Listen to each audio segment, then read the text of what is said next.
Today's story comes from Ajahn Brahm from the book Who Ordered This Truckload of Dung. In the first year of our monastery, I had to learn how to build.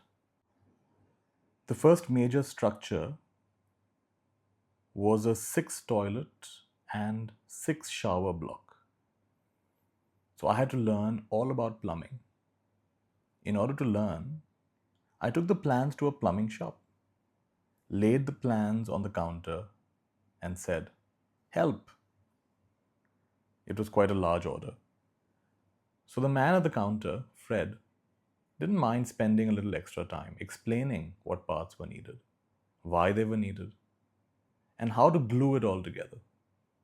Eventually, with a lot of patience, common sense, and help from Fred, the wastewater plumbing at the monastery was all finished.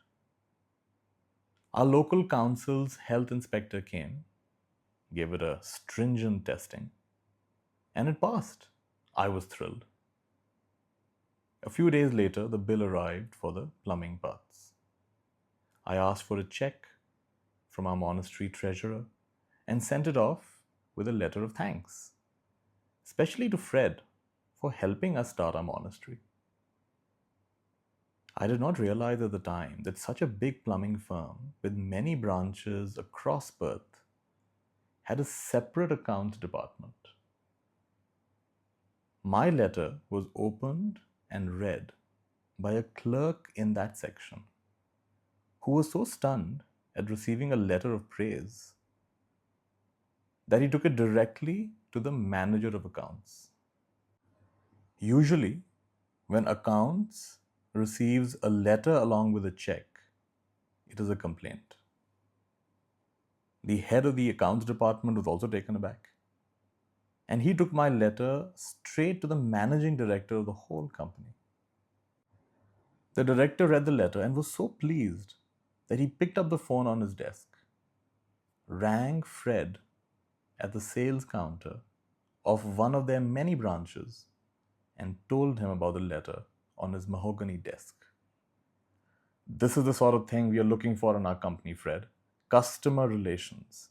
That's the way ahead." "Yes, sir." "You've done an excellent job, Fred." "Yes, sir." "I wish we had more employees like you." "Yes, sir." "What salary are you on?" "Perhaps we can do better." "Yes, sir." "Well done, Fred." "Thank you, sir."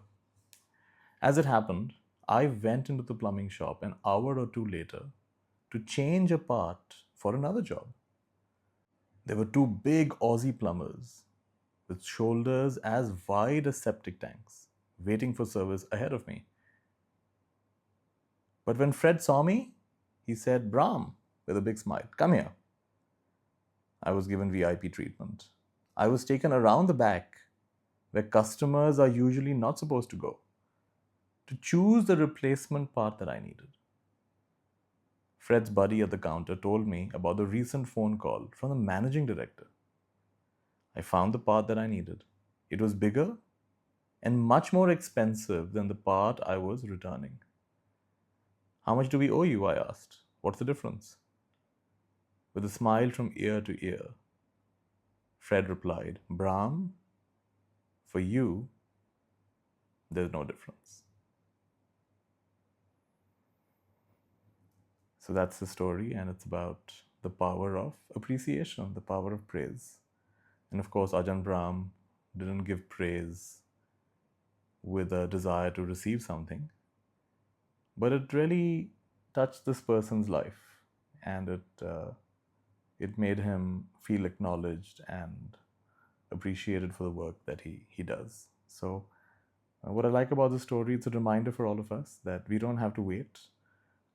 People around us are doing the best they can, and they're often carrying an invisible burden that we can't see, and despite that, they do the best they can. So, it doesn't take much for us to praise. And one more thing I've learned from Ajahn Brahm is we can be generous in our praise. We don't have to be stingy. Often we can be very generous with our criticism.